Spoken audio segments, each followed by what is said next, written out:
I think we can start with this great conversation. We were talking a little bit before in the green room, which is not it's just the pre the pre-live room that we have here on StreamYard, and yeah, I'm really eager to learning to know you better, sharing your journey with the audience. Mhm. I mentioned to you that my audience and the reason why Beyond the Thesis exists is because of my, how can I say, rocky road experience of finishing my PhD and then scrambling to understand even where I fit in the job market outside of academia, because I had understood that that was not the path that I wanted to follow at that time. And so my mission with what I do, the podcast, the talks that I give, the interactions that I have directly with listeners on the school community that was created, that I created a month, 2 months ago. The objective is really to kind of break this cycle um, of having whole cohorts of people reaching the end of the highest degree that they can obtain, and then having this feeling of, and the image that comes to mind is the Roadrunner, the Warner Brothers Mhm. cartoon, Yeah. the coyote. There's always a moment where it runs off the cliff, and then there's 2 seconds where it's hanging in the air, and then it falls to the Uh-huh. bottom. I really want to break the cycle of having young, bright people feel that somehow a carpet was kind of was kind of Pulled tugged under. up, pulled Mhm. under their feet at the end of their degree, and then feeling unsupported, disoriented, and then by consequently depressed, anxious, etc., etc. A host of negative experiences that I feel should not be the reward you get after all these years of work, and of toiling towards the degree. That's basically my why. And Alessandra was asking me before, and that's why I'm kind of sharing this. I'm just smiling only because where were you in my late 20s? Yeah, no, well, and I've had that reaction a lot. Of course, today there's a lot more people out there. I think it's more and more normalized to talk about it. But yeah, a few years ago, it was just not a thing, and you had to kind of, if you didn't have mentors, non-academic mentors that were kind of showing you the way, or Mhm. other champions, or also people around you. If you come from a family of people who also have done these degrees, there's always be this kind of passing of the torch, and showing the ropes. And but a lot of us who kind of even move countries to do these studies, we end up not having any sort of social. Oh, give me a second. My son turn on the light. I'm gonna turn Yep, it go off ahead. here. That's how you know it's live. That's how you know it's Yes. really live, not a Exactly. replay. Yeah, and then it changes the whole. I have the lighting all optimized, and once this thing turns on, it changes completely the neon. Now, so what I was going to say, you are in this kind of vulnerable situation of maybe having none or just part of your social network available to you, or at least even physically present. Mhm. And I think yeah, why I really love having these conversations, and now have almost, it's going to reach the 6th year in the summer. That's what kind of motivates me to find people like you, Mhm. who have these journeys, and parallel journeys of helping people transition between or access spaces where they maybe think they're not part of them, they're not the a good fit for them.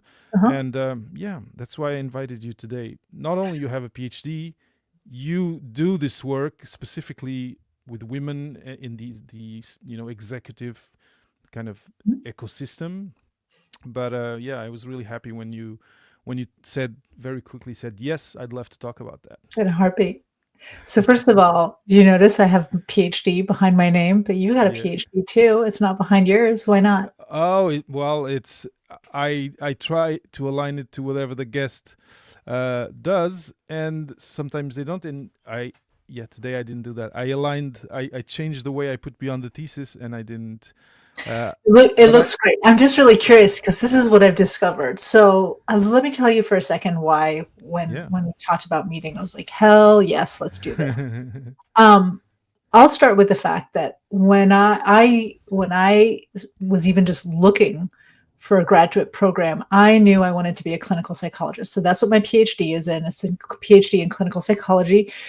And in America, in the United States, excuse me, you need a doctorate level degree in clinical Mm, psychology in order to be able to call yourself a yes. psychologist. Yeah. Yeah. Yeah. Anything less and you're not a psychologist. I grew up in France. I don't know what it is in France, but I'm pretty sure you don't need a doctorate level to do it. I don't think so. Uh, I went undergrad to Duke, which has a huge research program. Their clinical psychology and their psychology program partners with UNC, so they might hate each other on a basketball court. But when it comes to psychology, the two departments collaborate a lot. And even just looking for my program, struggled to find a clinical psych program that wasn't focused on creating academics. So both my mentor at Duke and the folks at UNC were very clear, because I was very clear. I'm like, I don't want to go into academia. Mm, mm. I From don't the like get go. I don't like doing research. Mm-hmm. I knew what I wanted to do with my degree. They're like, it doesn't matter. It doesn't matter that you graduated in 3.5 years. It doesn't matter that you're cum laude. We do not care. We're not going to take you because we want this. I'm pretty sure I blew my interview at Penn because they said, imagine you have an unlimited funding from NIMH. What would be your study? And I'm like, I'm not sure. I don't know. Mm-hmm. I actually found a really great program. If anybody's listening who is wondering, UT Southwestern, so University of Texas Southwestern Medical Center at Dallas has a clinical psych program that is designed to produce clinicians. Okay. Also tons of academics, but it is designed to produce clinicians, so much so that I came out of graduate school with so many clinical hours that as I was applying for my postdoc, people thought I had already completed my postdoc, which tells you that nobody reads your cover letter or your CV or your resume properly, because I was clearly applying for postdocs, but people thought I was already ready to get licensed. I'm like, it says I haven't completed this. Nobody's reading your CVs. I knew I didn't want to be in academia, but I wanted, among other things, the PhD really early on the off chance. I love teaching. Mm-hmm. I love the teaching piece. I hate the politics of academia. I hate that you're only as good, nice change on the name tag. I hate that you're only as good as your last, as the last publication. I was so exasperated by sitting in classes with academics who would give you a 15-page CV and expect you to read. I don't care.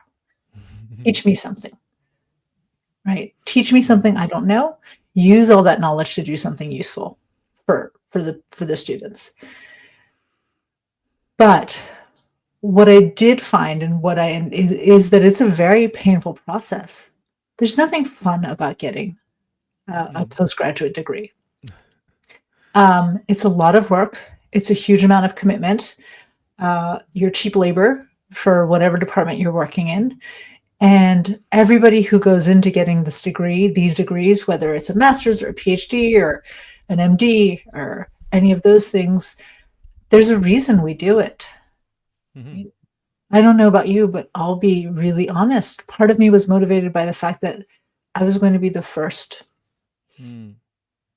Right? The first in my family. The only other person on my American side of the family was my cousin, Martha Wayne, who's incredible. And she's, I think, 15 years older than me. So she'd gotten her PhD and she was teaching at the time at University of North Carolina State, and then at UGA. But so she's a lifelong academic, but certainly on my French side, Italian side,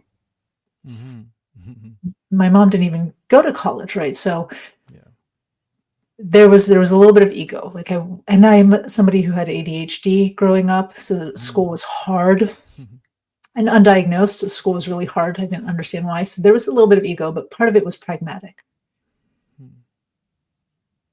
I got to put my PhD to use as a clinical psychologist, but there came a point where I wasn't interested in being a clinical psychologist anymore. And that's where I think my personal experience intersects with some of your listeners and the people in your community, which is we work really hard towards something and then suddenly realize one day that that thing you work towards that cost you so much time, all your friends were out making money, having fun, and you were locked in a lab or you were locked in classes. Like my 20s, where all my friends were having fun, like I couldn't. Mm-hmm. Right? I didn't have long vacations. We didn't have any of that.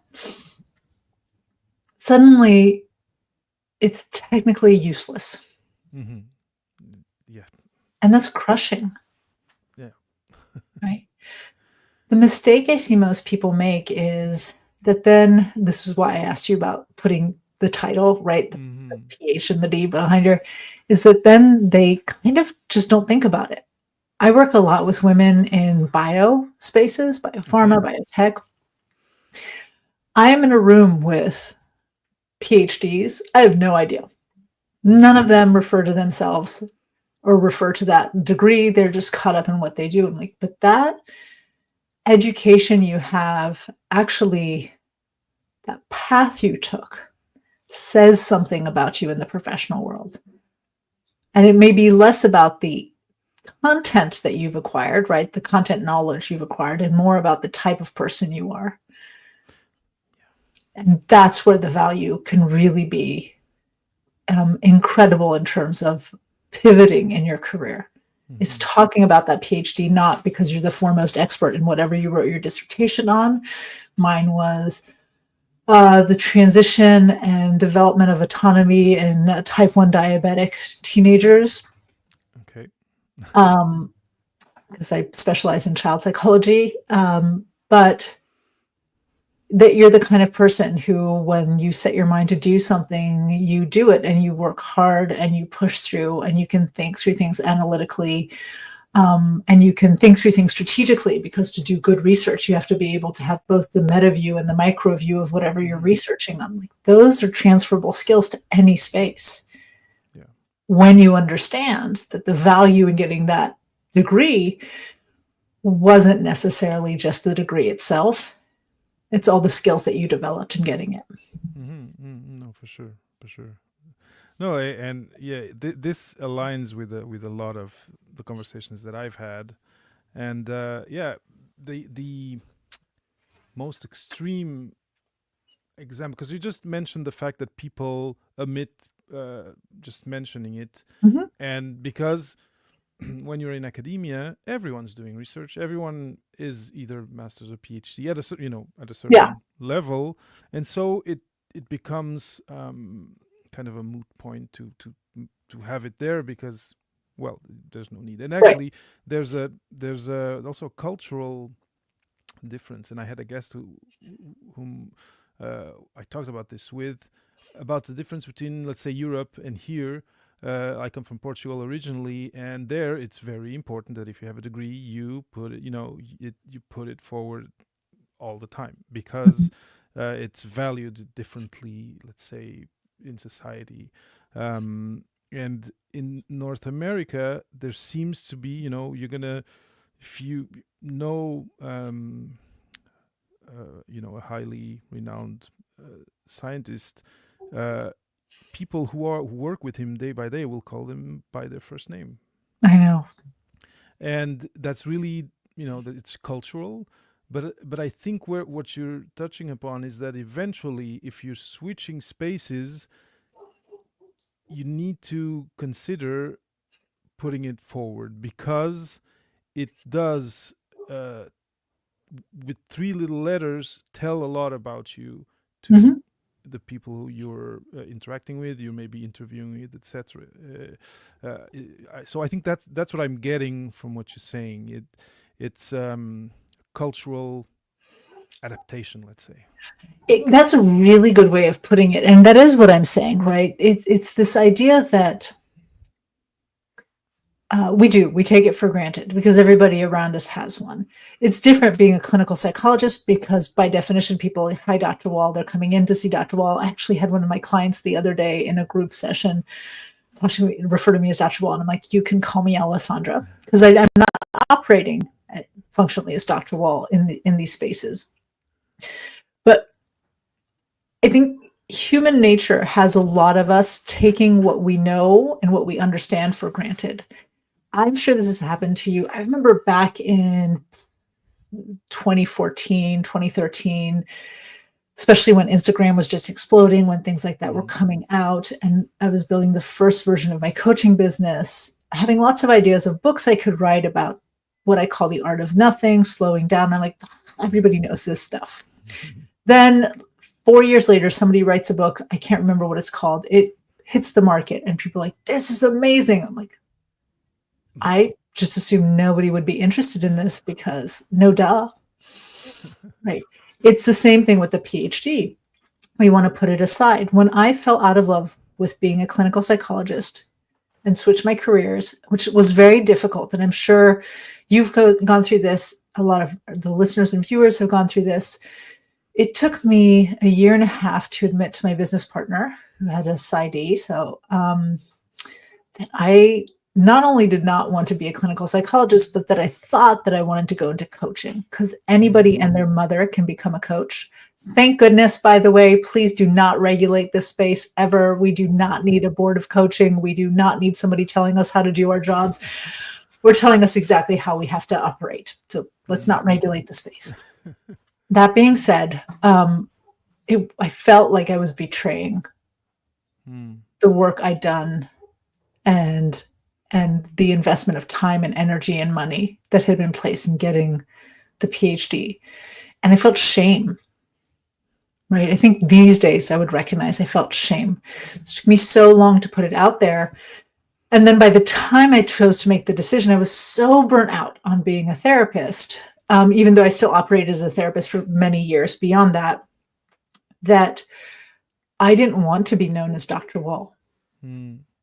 So I didn't reference the PhD ever until I connected with an organization here in San Diego, which is called Athena, that focuses on women in STEM spaces. And they love the PhD. And part of why they wanted to work with me is they said, you have the ability to explain really complex concepts in very straightforward, simple manners. You're got all the EQ piece, which was really important, but you have a PhD. So all our tech engineers, biotech people, all those people who are very scientific and technical are much more likely to take you seriously, to listen to you. You've got a depth also in what you can share and the way you can talk about the things that I talk about, which is developing the soft skills, some of the things you're talking about for in your community, right? How do you transition? How do you talk about yourself? How do you get comfortable? How do you generalize or a skill set from one space into a new industry? Like all of those things, just there's a depth of knowledge for how to discuss that. Suddenly, I started adding the letters behind my name again. And now I do, anytime I go, Alessandra Wall PhD or Dr. Alessandra Wall, that's my LinkedIn, right? There's a reason I bring it back because I wasn't valuing it anymore. I thought that because I was moving out of that space, it didn't mean anything. And other people started pointing out, no. There's a level of credibility that we want you to have when we introduce you to their clients, their partners, their members. That's really, really interesting. And it really talks to when people start trying to map where they can fit after a graduate school in a job market that's not academic. Any space where there's an interface between like you say, engineers and industry, engineers and government, engineers and I don't know, social organizations, engineers, and I'm saying engineers, scientists, researchers, Mhm. where there's an interface. Well, people with a graduate degree, people with a PhD that don't want to do the research, but still love the science and want to stay, let's say, abreast of that world, but not with their hands, in the in the dough. Those are great spaces to be, because there's this, like you said, a credibility, but there's this kinship, let's say, or this commonality, and this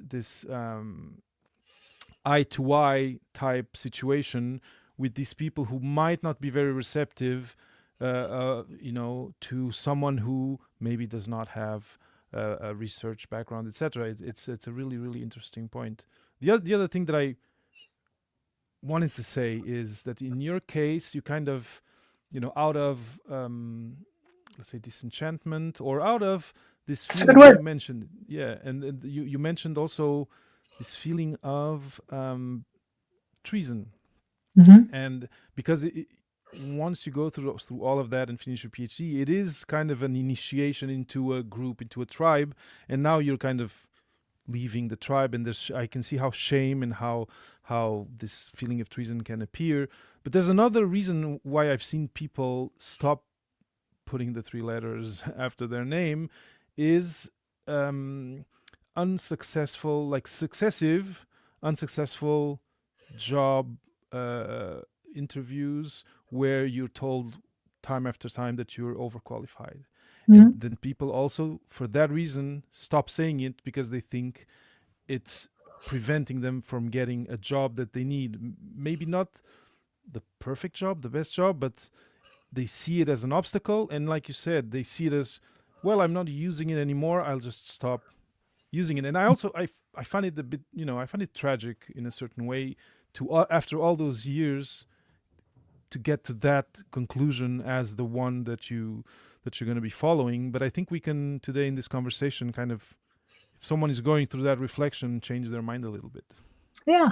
Well, here's the thing. It's contextual, right? I don't know if you used to watch, oh, shoot, what was it called? The Cosby Show when you were a kid?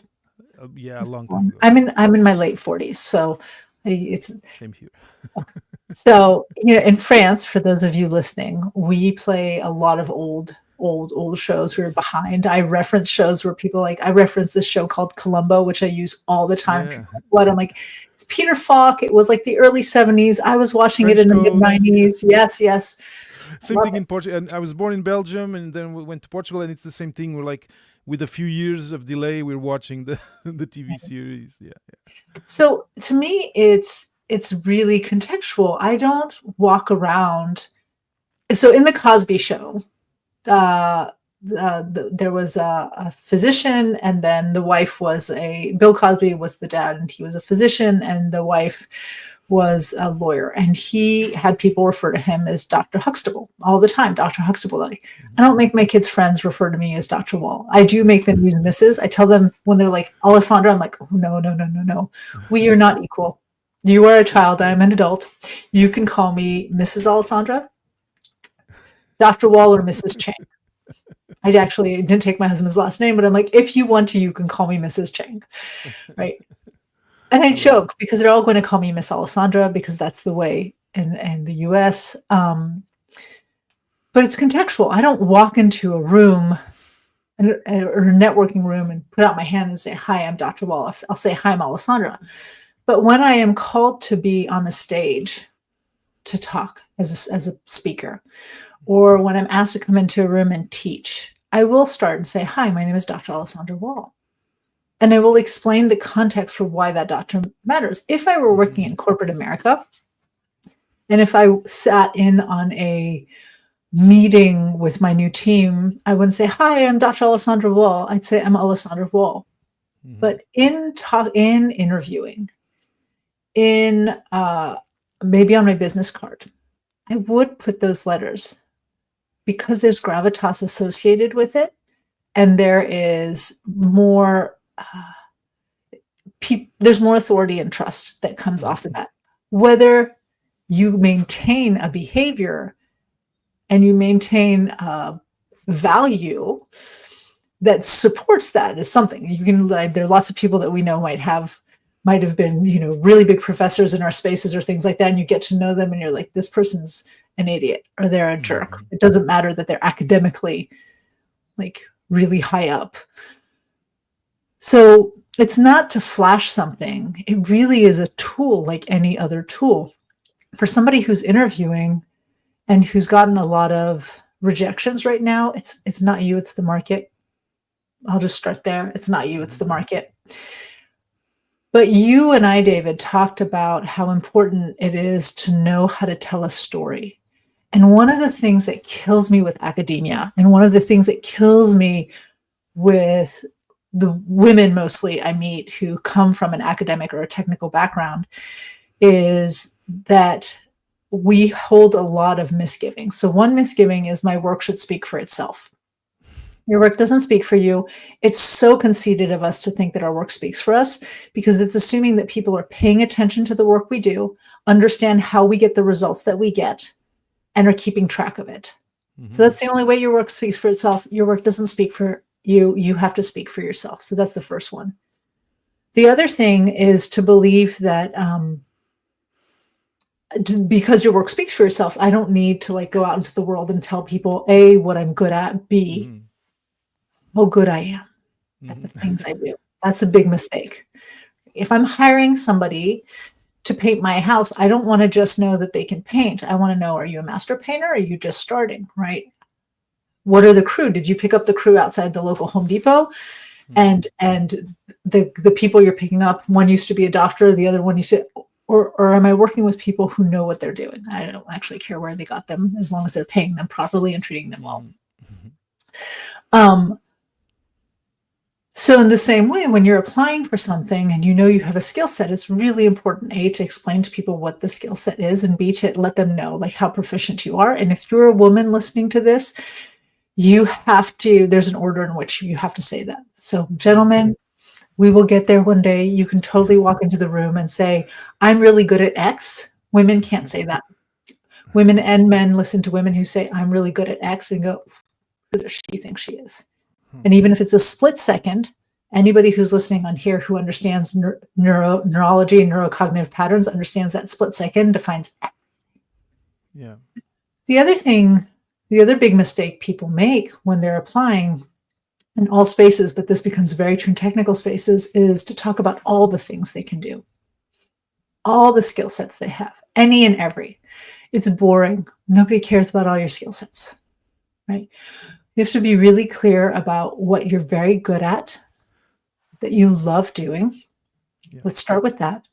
So I was really good at research. Let me be very clear. I disappointed a lot of people when I said, I am not interested in becoming an academic, and I'm not interested in doing research. I hate it. Yeah. What I like the beginning part. I like the part of figuring out what the study should be. Yeah. And then I liked somebody else processing all the data and maybe being able to write the discussion section of the paper. I don't like writing all the other parts of the paper. And when I was done with my thesis, I was given the opportunity to publish it. I'm like, nope, somebody else can do it, which means it was like, I think, third author. Not fair. I did all the work. It was longitudinal. Totally should have gotten at least second author once it was published. But but so that's the other thing, is like, be clear about what you love doing that you're really, really good at, because that's the skills that you want to be hired for. The third thing you need to be able to do is to understand what impact can you make with those skills. Let me give you one where I'm sure nearly everybody listening has, at least in the spaces I work. Nearly everybody I know and I work with says, I'm really good at problem solving. I love puzzles. I love problem solving. Love problem solving. Love puzzles. All the puzzles. Every puzzle. Any puzzle. Love murder mystery novels. Love things where you're trying to put pieces together, where you have an array of data that initially looks like the data is chaotic, where you organize the data together, you make sense of it, and you create something of it, and you solve a problem in doing it. But how I talk about that as a psychologist is different than how I talk about it when I talk to my executive clients, Hmm. is different than how I talk about it if I wanted to help a team deal with massive levels of conflict and a breakdown in communication. So I can't just say, oh, I used to do this research. I'm really good at this. I understand data, blah, blah, blah. I have to say, I'm somebody who really loves solving problems and solving puzzles. And most people hate solving problems. They want you to come with solutions. Mhm. I'm okay if you come to me with a problem. Part of what I love about it is this. I get to do this kind of work. I get to have this kind of impact depending on who I'm talking to. So I have to help people understand not just what I can do with a skill set, but how I want that skill used. Because the example I always use when I speak is if you ask me to fix IT issues in my house, I can do it because I'm really good at problem solving. I'm really good at following something from beginning to end, understanding the system components, understanding the. I will want to punch you in the face just for looking at me while I'm fixing those IT issues. Like there are a few things that make me more rageful, maybe being really, really hungry. Someone having someone over your shoulder while you're doing those things. And it's like, why is my PC not working, mommy? Can you figure out why the PC is broken? I don't know. I've had a Mac for so long, but give me a second. I will look inside your PC. I will look on the coding in the back end. I will figure this out, even though that is not at all my background. Give me a second or an hour or two. I'll find the solution. I don't want that problem-solving skill set to be used in that way in my business or in other people's businesses. So that's the second piece is if you're listening to this and you're like, I've got this postgraduate degree I don't want to use, or I can't find work in the space I want to use it in. Know that you have a skill set. There's a reason you chose the degree you chose. There's a reason you were good at it. There was a reason you were able to graduate. Mm-hmm. So ask yourself, what was the stuff that was fun? Or if not fun, I got in a state of flow. Like time just went by like that. What do I love doing that I also excel at? Mm-hmm. And even if I only know this within the context of being a graduate student, let's just say, or a postdoc and doing the research, right? Doing the pre-thesis stuff. How did I like putting that skill to use? Right? Then I can look at the spaces I'm working in and go, what's the application? What's the application of that skill in a kitchen? What's the application of that skill babysitting? What's the application of that skill in a larger corporation? What's the application of that skill in building a business? Guarantee there's a generalizable application of your skill set to different spaces. You did not waste your time getting that postgraduate degree. You are not stuck in a single narrow space. And then the last piece has to do with EQ. When you're applying for jobs, when you're talking to somebody, again, your work does not speak for itself. Nobody cares what's on your CV or your resume. Trust me, they don't. Mm-hmm. People are egocentric. It's the human nature. It's not a bad thing. There is no empathy without egocentrism. None. So what people's brains are designed to do, it's a survival skill, is to think constantly, what does this situation tell me about me or for me? What does this say about me or for me? You're interviewing and the person's going, without even realizing they're doing this, how can this person help me? What is this conversation saying about me or for me? So it's really important to be able to not just tell somebody, hey, I'm really good at X. Because I'm really good at X, I can do Y. But to finish that conversation and say, and here's why you want somebody who can do Y for you. Mm-hmm. Right? It's going to help you solve a problem. It's going to get you closer to a big goal or an aspiration you have, or it's going to make you look great or feel great. And that is the process I teach all of my clients, actually, regardless of their background, regardless of their how many degrees they have or don't have. And it's really initially hard to do, but once you get it, it's not an elevator script. It's not a scripted thing. It's like, I'm clear. I know what I do, and I know if I'm talking to a 10-year-old, how to explain it.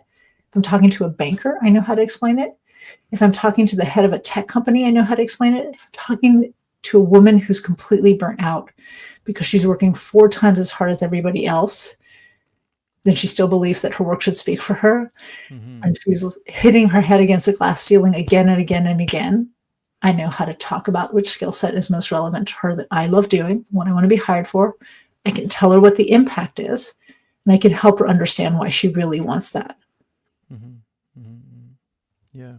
Well, you've mentioned a bunch of Lots things, a lot of things. Let me just see which one I'm gonna grab on to move forward.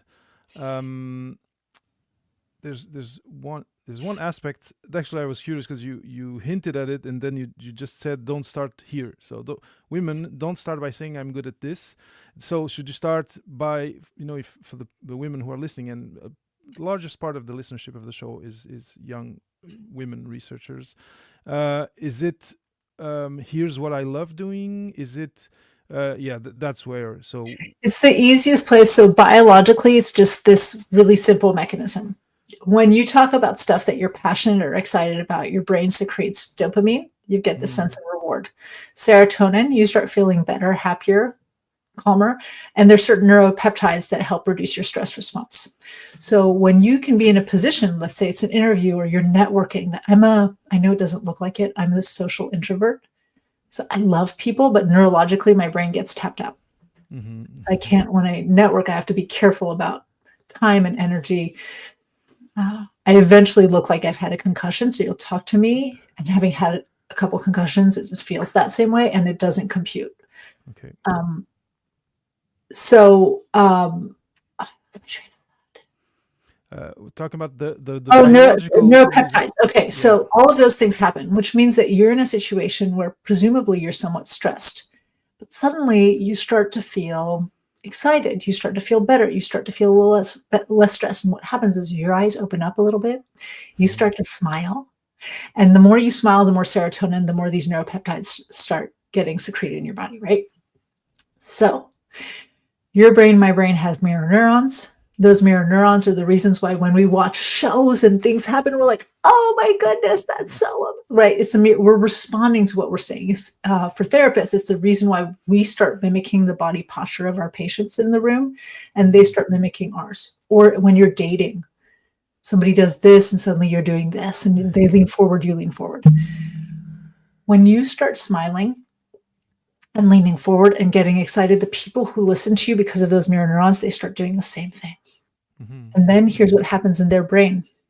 They secrete dopamine, serotonin, and neuropeptides. And suddenly, unbeknownst to them, and for no reason that they understand, that most people understand, around you, they feel calmer, they feel better, they feel good, they feel rewarded. And that reward response is so powerful in the human body. See, that PhD came in really handy. That response is so powerful in the human body that dopamine is also what I like to call a sticky neurotransmitter, which means that situations or events that lead to a secretion of dopamine in the brain are more memorable. So when somebody's interviewing 50 candidates or meeting 100 new people at an event, they're going to remember you. They might not remember your name, but they're like, who was that? I was speaking to a young woman. She just had completed her PhD in this. She was talking about this. Like, I need to find her. We need to make sure we get her resume at some point in time. Right? Because you made somebody feel something so much more powerful than making someone think something. So yes, for women, men too, this works well for men. You can totally start with the emotion piece. I'm just saying socialization in the Western world is such that there is a bias, an inherent bias. Of course. And men and women, unless you're Beyonce or, Taylor Swift or something like that, unless you're a celebrity, women who walk into a space and say, you should consider me for this project, because at the end of the day, I am the best person suited for that. I have my skills are really, we look at them and we go, when a guy does that, we might say, oh, he's full of himself, but that negative judgment that comes with it is not there. It's not there. Yeah. That's super, super interesting. Thanks for explaining that, because like I said, a lot of the listenership is, female to young women who are either finishing or have just finished their degree. So I think they'll appreciate this. And one of the things that I really appreciate of having you talk about this in such detail and even, neurological neurotransmitter level detail is that um,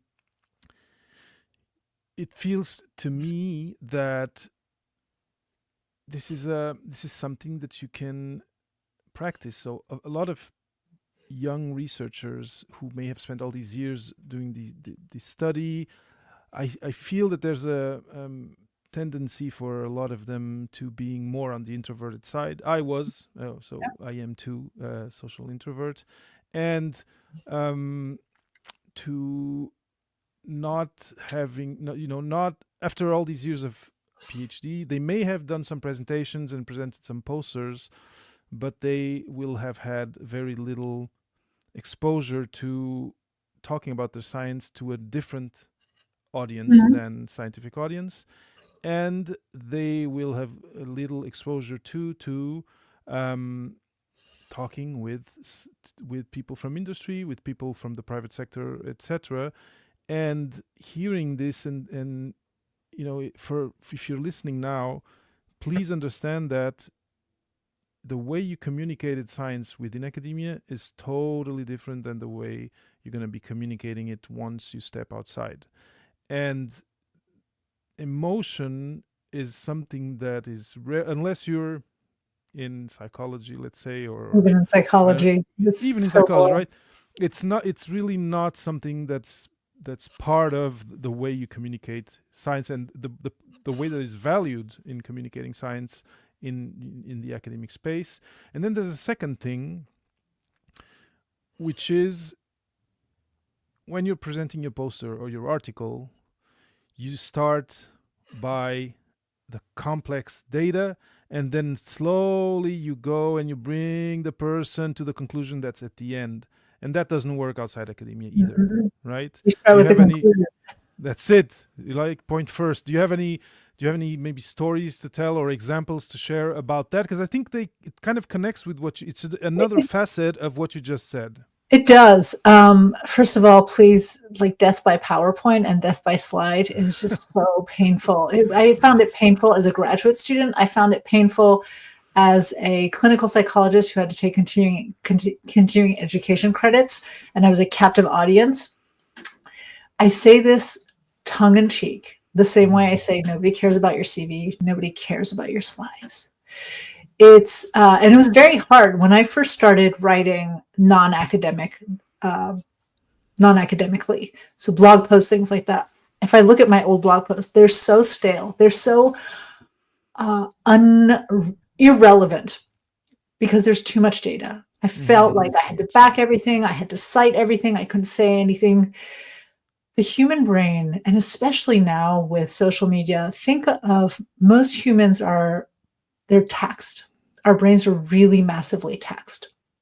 It even when you go get gas, there's a screen that's trying to sell you stuff while you're sitting there pumping gas. I swear it's going to come in public bathrooms. So you're going to be seated in the back of the stalls, going to be advertising. So our brains are bombarded by information all the time. The kindest thing you can do to somebody when you talk to them, I don't care if they are a nuclear physicist or they're your kid's teacher or they're somebody who's hiring the CEO of a company who's hiring you for a job, is to talk to them like they're an intelligent 12-year-old. So an intelligent 12-year-old, if you speak down to them, is going to call you out. How dare you talk to me like I'm an idiot, right? And they will, so you cannot talk down to people. But when you're speaking to an intelligent 12-year-old, you have to use language that a 12-year-old uses. I was teaching this the other day to a group of women in STEM. And one of the women did quality assurance and quality systems very specifically for a biotech organization. Okay. And we were talking about articulating her value. And she's like, I really struggle with this because most people don't understand what I do. And to most people, don't understand what quality assurance is, let alone what quality systems are. And I said, well, explain it to me. And I'm like I'm an intelligent 12-year-old.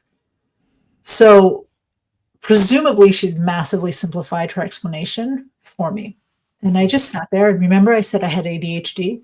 It's better, so much better, but it was an actual asset because in order to synthesize information, I had to constantly bring it down to its root, right, to its base. So I'm listening and I look at her and I'm like, yeah, my inner 12-year-old has just pulled out her phone and has started scrolling TikTok. Like, it's too many details. It's too many things. Yeah. An intelligent 12-year-old, I said, here's what you're telling me. And here's how to explain it to an intelligent 12-year-old. So if you ever wonder what quality assurance is, here it is. If you ever bought something, I don't know, like a really nice jacket, and like within the week, the zipper to the jacket breaks down because, I don't know, the thread they used was too cheap, or the sewing machines weren't working, or like it wasn't properly finished, or maybe the zipper was low quality, whatever there was, something in the quality process made it so that like this cool jacket suddenly sucks. The job of quality assurance is to make sure that whatever a company is making, whether it's a product or service, doesn't suck for the consumer after they get it for a little while. That the proverbial zipper doesn't break within a week. The quality system person's job is to make sure that the people within the quality assurance group have the right tools and strategies to do their job well. That's what she does. She wrote me back 2 days later. She said, Alessandra, for the very first time, I was having dinner with friends and explaining to them what I did. And for the very first time in my career, their eyes didn't glaze over. And I actually felt like my job sounded kind of cool. Like I was getting excited. Yeah. We are so used when we get postgraduate degrees to being told that we have to explain what we do, get into details, be exhaustive, back it up with data, make sure that people get it, defend our point. You are talking to exhausted 12-year-olds who've been eating lots of sugar, whose brains just want to get the 7-second summary. Really think about how can you explain, like, this is good practice. Explain your PhD thesis to an exhausted 12-year-old who's holding her phone and they're like, I'm just going to try to look at my, like, this again. And you need to keep them from scrolling. That's a challenge. Use that same language with a hiring manager. Go find a smart 12-year-old. Say, I'm going to tell you what I used to do. I'm going to tell you what I do now. And I want you to tell me what you heard me say. See if they can translate. If a 12-year-old can't come back and say, okay, I get it. You're saying that your job is this. You're saying that you're really good at that. If they're getting confused, then the way you're explaining it is the wrong way. And it's not talking down to people. It's a real courtesy. And by definition, the ability to simplify and explain clearly what you do is a sign of intelligence. And it's a sign of true mastery. Yeah. No, it makes total sense to me. And well, one thing, if you're listening and you have cousins, nephews, you know now how they can help you. Yeah. Actually prepare for as like of a beta audience or a focus group for you learning to talk about what you do in a different way. I love it. But yeah, there's a saying about how teaching is the sign of mastery. But it totally makes sense to me, and also it feels to me that this means that you cannot go unprepared. So you need to practice this.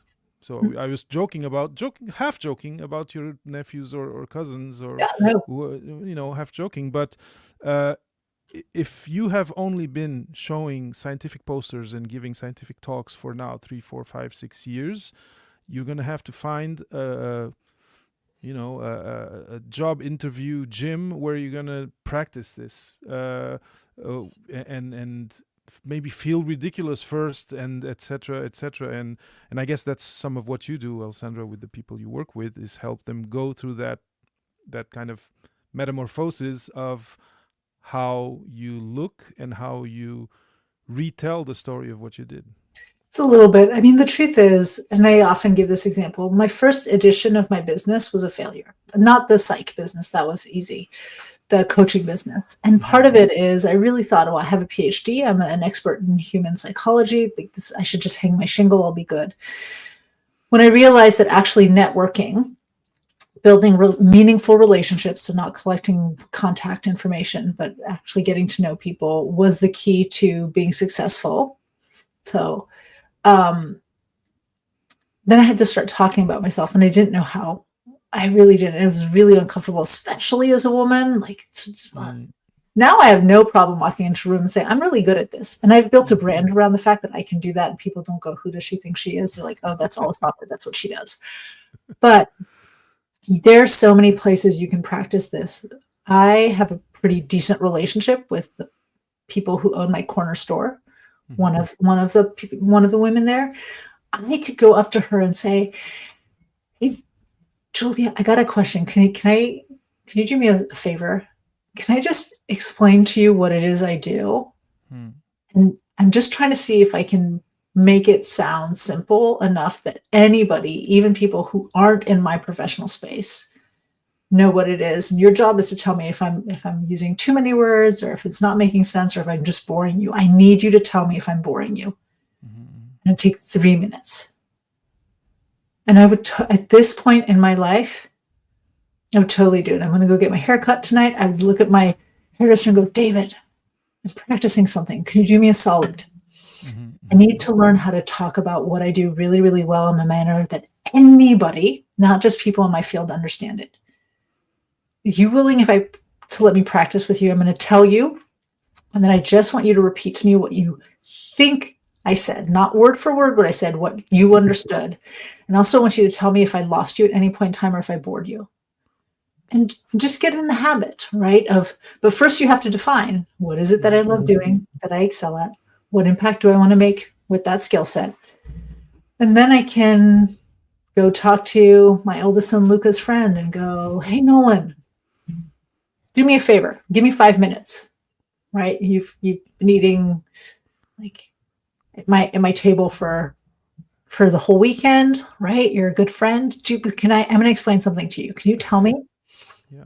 Like, does this make sense? And just go. Ask your spouse, ask your friends, ask your mom. Right? Do it again and again, and then it becomes less uncomfortable first. Yeah. But don't wait for it to be comfortable to do it. Just do it despite it being uncomfortable. Okay. No, that's a great piece of advice and very actionable item. I think people who are listening are going to be able to at least start that kind of lab on the side now, if they're starting to do this work. But now I've just noticed how time has flown, but there's still. So I want to go back to.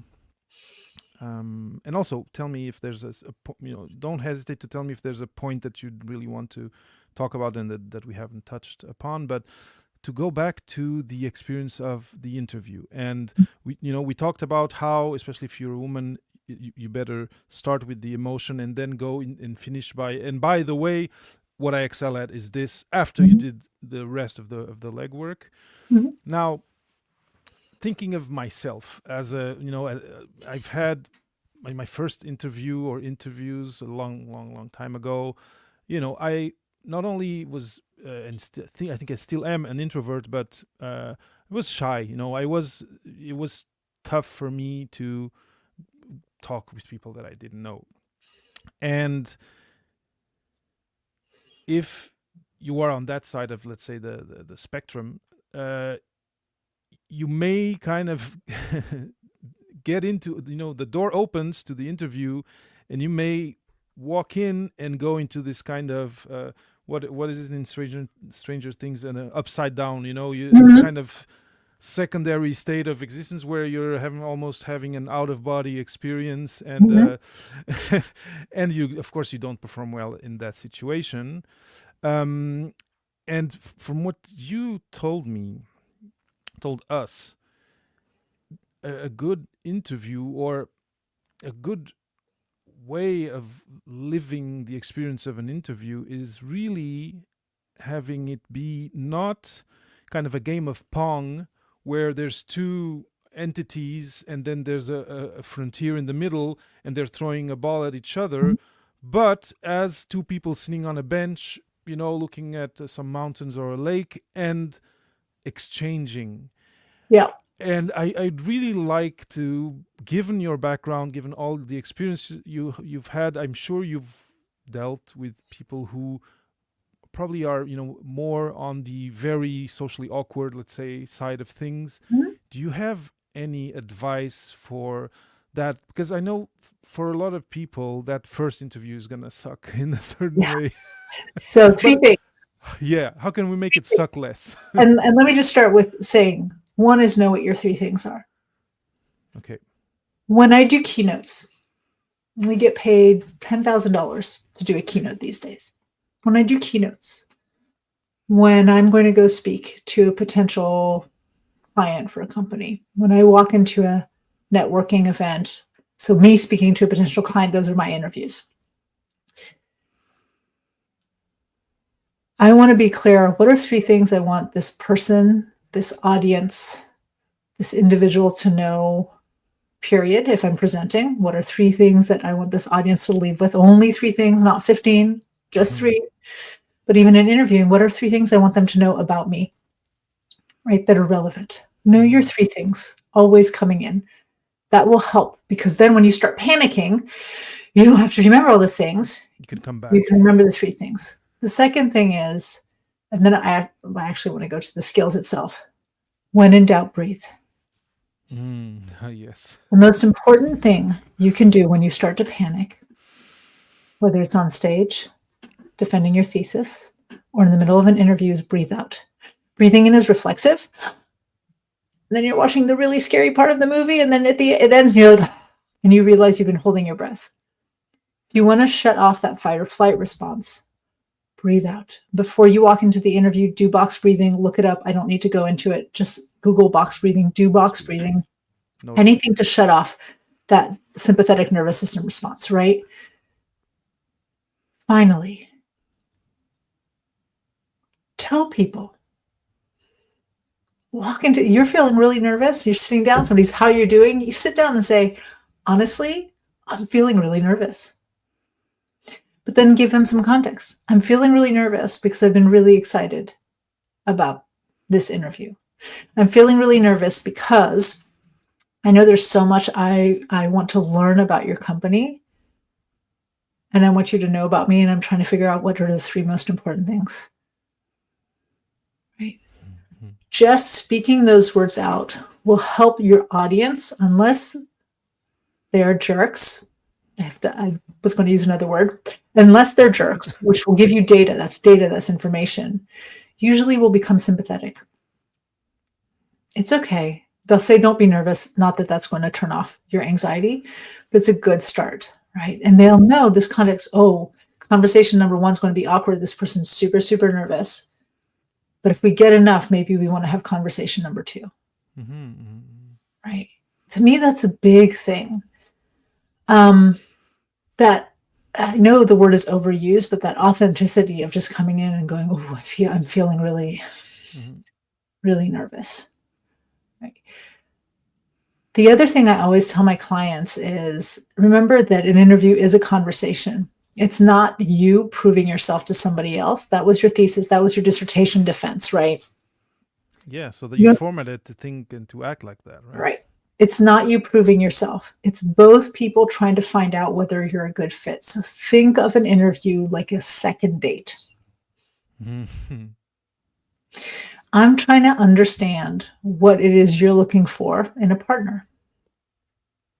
I'm trying to understand what it would be like to go out with you. I'm trying to understand or get a sense of whether you fit my criteria for what I'm looking for in someone. I'm trying to see if we have any chemistry. And an interview is that. It shouldn't just be the interviewer asking the interviewee a ton of questions and the interviewee going, look at me, I'm so good, look at me, let me prove it. It should be this. I like starting with questions. So if I'm really, really nervous, I might say, I'm really excited to be, I use emotion words lots, to be here. I'm curious. What are you looking for out of our time today? What would you like to learn about me? Or what's I mean, clearly you need somebody to fill this role. In an ideal world, what does that person look like? And beyond that, when they answer that, I'll say, if you had somebody like that, can you help me understand what would it allow you to do?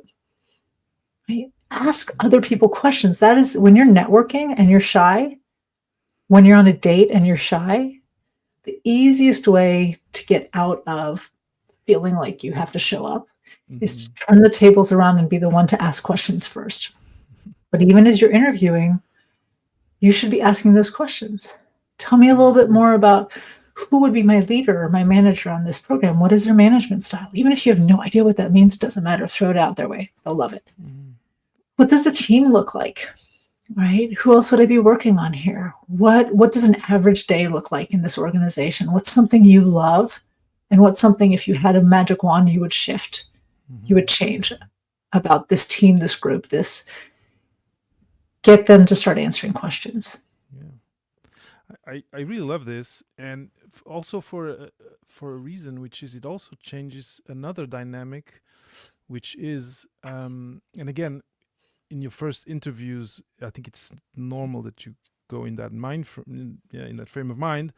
You might be thinking everything is, everything is depending on this conversation that I'm going to have, my future. And here, if you go it that way, like second date, I'm trying to see whether this is a match or not.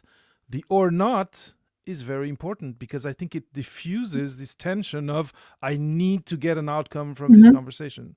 Of course, people listening, you might be in a situation where you really need an outcome fast, and that's understandable. But think also that it's a relationship you're getting into, and you really don't want to go into 6 months of trying to make a job relationship that's really not a good match work, and then kind of fall apart in the other 6 months, and then you're back at exactly back where you want to be. It is very difficult to get the right job, so you really want to think about it as, I had my fallback jobs. So when I was a PhD, my fallback job was being a cleaning lady. That's what my mom taught me. I taught all of us how to be really good at cleaning. She said, if all else fails, you can always become a cleaning lady and do a very good job. Then it was becoming a nanny, because I did that for a while. At one point, I was like, I could be a barista. I think that would be fun. Now my fallback job is being a psychologist, right? So it transitioned, and it is a fallback job. I could find work in a heartbeat, but just, take a few CEUs, get my license back to active status. But I work with clients who are senior executive women, and many of them will come at a point where they're so burnt out because they tried to persist within a system where there was no goodness of fit. And it breaks them to the point that then when they need to look for work, they're too exhausted, so they're burnt out. A lot of them have to take time off. But then also psychologically, it really shifts the way they approach that job search. And we have to undo that. We have to get them back to a place where they don't feel desperate and they don't feel scared and they're not worried, like that kind of, the word trauma is way overused, like way, way, way overused. But they don't get that triggered response to something going on. That happens when we persist in systems that are bad fits. So when you're interviewing, just know you have a fallback job. Maybe it's being a cleaning lady, then be a damn good one. Right? Yeah. Maybe it's being a barista. Maybe it's being a nanny. Maybe it's driving a ride share. Whatever it is, it's worth it to take some time to get in the right job for you, not just the right job, because the right job for you will allow you to build some runway, to develop a skill, to develop social capital and relationships, to start understanding better what even better for you looks like, to position yourself for the next role. And all these things really, really, really matter. It's true. Social capital is a big one. I think it's actually my main mission now through the podcast when I speak, is to tell graduate students how important it is for them to start building it today. And that's actually my latest talk that I gave was specifically based on that. And I'm happy because I followed some of the advice that you said, like three objectives, like, limit how much content you want to, or how much take homes they want to have. Anyway, this really, really resonates with me. Now, I want it's 1 hour has passed. I know you said you want to talk about skills. I don't know if you still have the time to. It's okay. Anyway, I you mentioned it a few minutes ago. I wonder whether there's because I want to give you some moment to share how people can reach out to you. We can do this now. If there's something else you wanted to talk about, also feel free. No, I just don't want to take too we much of your covered a time. lot. I know we covered a lot, We did cover a right? lot, right? But it really comes down to this. There are 3 takeaways. Takeaway number 1, you did not waste your time getting your degree. Mm-hmm. Everything you've done, every experience you have can be translated into another space, right? Number 2, nobody cares about all your skills. What people really care about is what you love doing that you excel at and what you can do with those skills for them. Number 3, take the time to learn how to talk to people like they're intelligent 12-year-olds. If that's all you take out of this, regardless of the conversation, it's a kindness. I'm so tired half the time. I will have execs in finance and biotech and biopharma and fintech and use things. I'm like, I have no idea what you're saying. Except I have no shame around saying that anymore. I'm like, I don't know what you're saying. Like, I get all the words individually, but can you just simplify for me? But most people won't do that. So their brains shut down and you just lost an opportunity. Be kind to people. Yeah. It's intelligent 12-year-olds. No, it's true. If you want to learn more about the process, there's actually a LinkedIn Learning course that I recorded back in 2021. I can't remember what it's called, but if you look under LinkedIn Learning and under my name, which is down there, it keeps on scrolling on the bottom. Yep. I have 3. I have one on cognitive bias. I have another one. Actually, we just recorded on networking like a leader. Okay. And then we have one very specifically on articulating your values. So all these skill sets are there for more or less free on LinkedIn Learning. I have a premium membership, so I don't know what it's like with non-premium, but it's not huge. And then LinkedIn is always the best place to get in touch with me. Okay, so Dr. Alessandra Wall in one word is the URL on LinkedIn. So also you can find all of Alessandra's work at noteworthyinc.co. I did one thing because we started chatting right away at the beginning. I didn't actually present you. I will record it and put it at the beginning of the interview as I do per usual. But just because we're in this section of sharing, telling people how to reach out to you, I'm gonna do it now. It's this episode is different, and I've just accepted it, and I think I'm embracing it. I do that to people. I'm sorry. Yeah, I know it's fine. I know it's because I was already like deep into the conversation, and it kind of popped out of my mind. But it means that it means that I was engaged with what you were sharing, and actually all of it resonated a lot with me. Not only that, I also just recently after my kids got diagnosed with ADHD. So there's a lot of parallels between your trajectory and mine. The Europe thing in any way. For you who are listening, who are maybe watching now or watching later, Alessandra is an executive coach, speaker, author, psychologist. If you've listened, you've heard, and founder of Noteworthy. She's been coaching top leaders to success for over 20 years. And as a women leader expert, she specializes in supporting senior executives in high impact, male dominated industries to lead powerfully and impactfully without compromising their values, career fulfillment, or quality of life. I think this is very desirable for women who want to access those spaces. But I think if you're listening, if you're watching and you're not a woman, and this can still apply to you because this aligns with the challenges that people who are transiting from academia to non-academic spaces, they're facing those challenges. So that's why I invited you, Alessandra. I am super happy that we did connect and that you were how can I say, ready to have this discussion. And it was super rich. We did cover a lot of terrain. And there's a lot of value there for the people who are the audience of Beyond the Thesis. But I'm super grateful that we were able to spend this a little bit over an hour together talking about this because it's a very refreshing point of view. I appreciated in particular because my PhD was in cell biology. I was working with neurons, so the fact that you brought the neuroscience aspect to it was particularly interesting to me. But I think the way you did it, it's accessible to anyone, even if you're if you're not a neuroscience or psychology person, you'll understand what Alessandra has, how she's kind of tracing a parallel between the neuroscience and that point. And again, it's a very interesting point, and I had never had it explained or covered that way. Of start in an interview, start by getting yourself in a good emotional place, and then go to the more brainy stuff, and it's gonna work better. And also the mirror neuron thing, that not only it's gonna work better for you, it's gonna be a better conversation. And that's really something I'm never I'm gonna take with me from now on from this conversation for sure. That makes me so happy.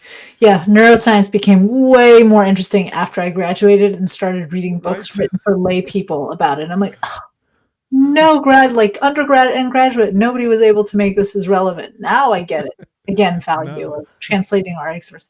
It has been an absolute pleasure. It's been fun. The hour's gone by fast. Thank you for doing what you do. I meant it. Where were you 20 years ago? I really did need this.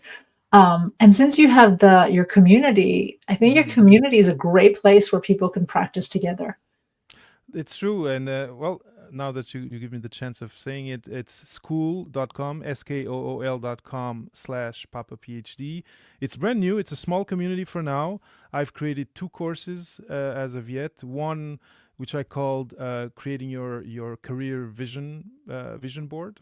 And the second one, just launched yesterday, specifically on how to access the data science space. It's a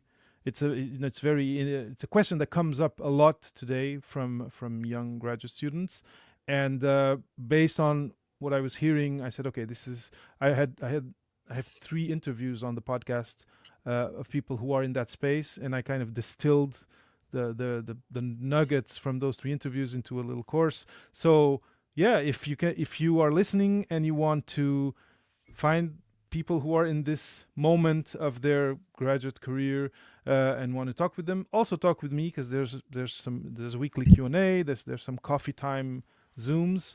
Yeah, school.com/Papa PhD. Thanks for reminding me to mention it.